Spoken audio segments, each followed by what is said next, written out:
যে কোনো কাজকে প্রথম অবস্থায় আপনার অনেক কঠিন মনে হবে, ঠিক আমার কাছেও এমনটি মনে হয়েছিল যে আল্লাহ রান্না কি জানি না কি নয়, কিন্তু আমার জীবনে একটা মানুষ আছে যে কিনা আমার সর্ববিষয়ে আমাকে সাহস যোগায়, বলে যে আরফাত তুমি পারবা।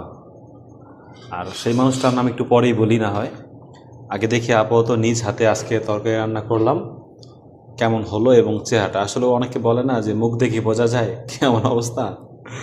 যাই হোক, বিসমিল্লাহ, ওপেন, ওকে। যাই হোক, আলহামদুলিল্লাহ, গ্যাসটা বন্ধ করে দিই। তো নিজের হাতে আজকে ডিমের তরকারি রান্না করলাম,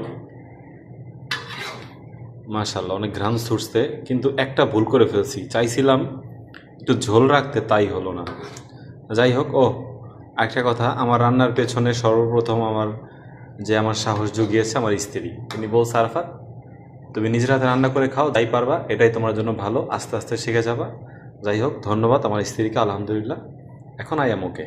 ওকে, টাটা বাবা, ভালো থাকবেন সবাই, আসসালামু আলাইকুম।